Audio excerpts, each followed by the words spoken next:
Hello friends, कैसे हैं आप लोग। मेरा नाम हितेश मिश्रा और आप देख रहे हैं आपका अपना यूट्यूब चैनल क्लास 24। आज कंप्लीट इन्फॉर्मेशन, कंप्लीट बातें होंगी एसएससी एमटीएस के बारे में। क्या है एसएससी एमटीएस, क्या है इसकी एजुकेशनल क्वालिफिकेशन, क्या काम करना पड़ता है, क्या सैलरी होती है, और 2023 का ये आपके लिए सबसे बड़ा भर्ती होगा।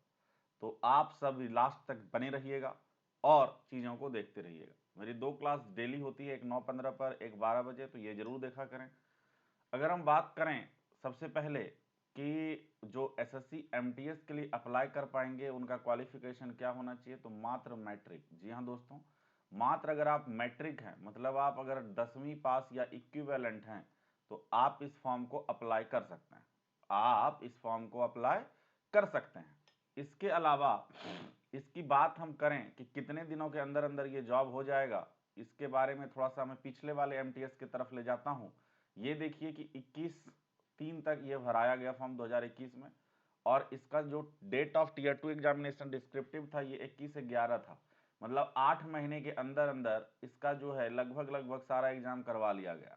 तो आप ये देख लो कि अगर आप 10th पास हैं, मतलब 2022 में 10th पास हो गए हैं, तो आपके लिए ये सुनहरा अवसर है, क्योंकि ये फॉर्म अभी दिसंबर में ही आने वाला है।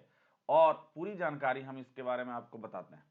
देखिए, एज लिमिट की भी अगर बात कर लें तो एज लिमिट आपका इसमें 18 से 25 रहता है। जी हाँ दोस्तों, 18 से 25 रहता है। और जो यहाँ पर अगर हम देखें candidates and not later than this, इस यहाँ पर अगर देखें 18 से 27 भी है कुछ लोगों के लिए, मतलब जिनको रिलैक्सेशन है। एसटी एससी के लिए 5 साल का रिलैक्सेशन, ओबीसी के लिए 3 साल का, पीडब्ल्यूडी अनरिजर्व्ड जो हैं उनके लिए 10 साल का। तो यहाँ पर ये आपका एज लिमिट है, ठीक है ना। अब हम बात करते हैं आगे कि यहाँ पर हम लोगों को क्या क्या सावधानी बरतनी है। तो आप सबसे इंपॉर्टेंट इसमें जो फोटोग्राफ्स हैं वो बहुत ही इंपॉर्टेंट है, इसका ध्यान रखिएगा। इसका 3.5 सेंटीमीटर विड्थ और 4.5 सेंटीमीटर हाइट होना चाहिए। Should be without cap, spectacles and both years should be visible, दोनों कान भी दिखना चाहिए, ठीक है।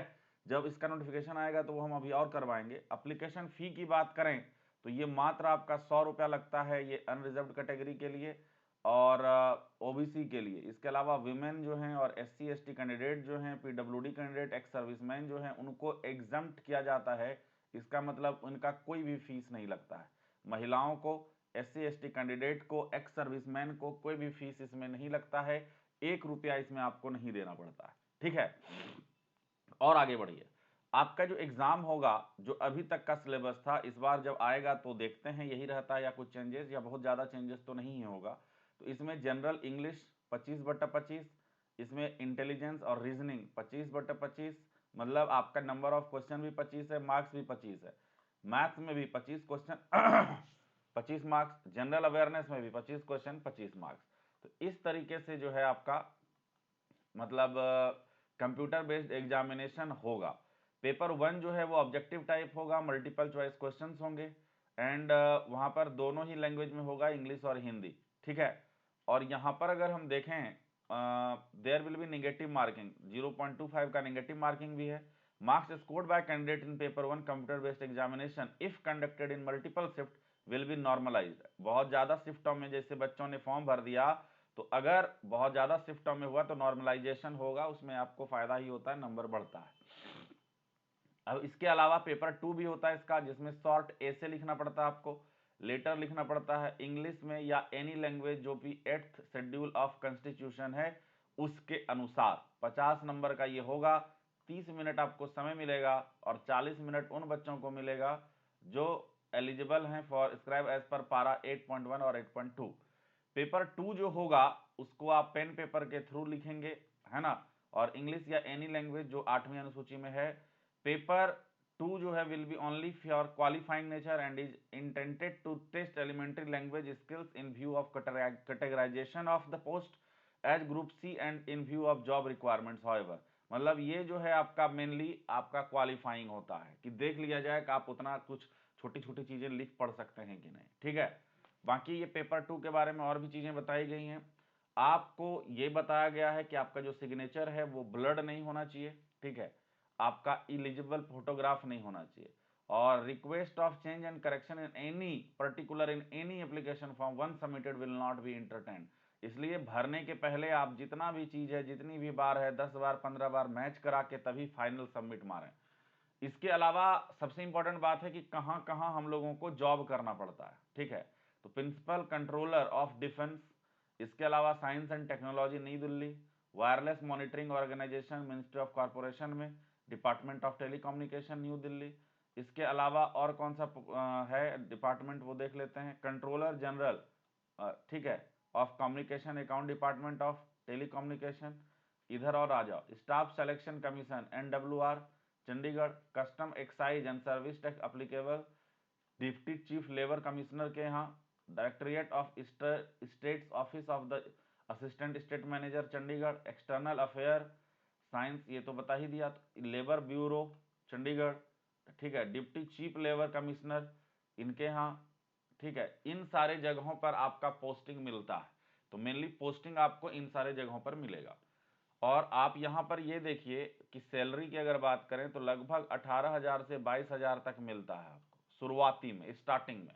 लेकिन ग्रोथ है, मान लीजिए ज्वाइन आपने यहाँ से किया, लेकिन ये ग्रोथ है। आप जो है मतलब 12वीं भी करेंगे, पढ़ते पढ़ते आपका फिर ग्रेजुएशन होगा तो इंटरनल एग्जामिनेशन देके आप, ऐसा है कि UDC तक और भी आगे जा सकते हैं। तो ये भी आपके लिए चीज़ें हैं, ठीक है ना। और ये देखो जो अगली बार आने का चांस है, 25/1 को इसका नोटिफिकेशन आ जाएगा, ठीक है। और एग्जाम आपका जो है मतलब कब होगा, तो अप्रैल या मई 2023 में। तो अगर आप 10th पास हैं तो आप कमर कस के तैयार हो जाइए, आपके लिए ये बेहतरीन मौका है। और अच्छे से तैयारी कीजिएगा तो सिलेक्शन आपका जरूर होगा, ठीक है। काम क्या होता है, तो इसमें आपको चपरासी का काम करना पड़ सकता है, फाइल इधर उधर करना, चौकीदार का, सफाई का, माली का, वो अलग अलग पोस्ट होते हैं वहां पर। वो जब आप फॉर्म फिल करोगे तो आपको दिख जाएगा। तो ये चीजें थी, उम्मीद करते हैं कि समझ में आया होगा। पूरी इंफॉर्मेशन जो हमने आपको दी वो पता चला होगा। और आप जब भी फॉर्म भरेंगे, है ना, तो आप इंजॉय करेंगे। बाकी ये आपका मतलब टाइमिंग है हमारे क्लास का। और इस तरीके से ये सारा चीज़ मैंने आपको बता दिया, कहीं कोई दिक्कत नहीं है, कहीं कोई परेशानी नहीं है, ठीक है। मस्त तरीके से आप पढ़िए और सरकारी नौकरी की तरफ कदम बढ़ाइए, ठीक है। और ये बैच आप ही के लिए है, अगर नहीं ज्वाइन किए हैं तो ज्वाइन करें और आप आगे बढ़ें। सभी को थैंक यू। वीडियो को ज़्यादा से ज़्यादा लाइक और शेयर करें।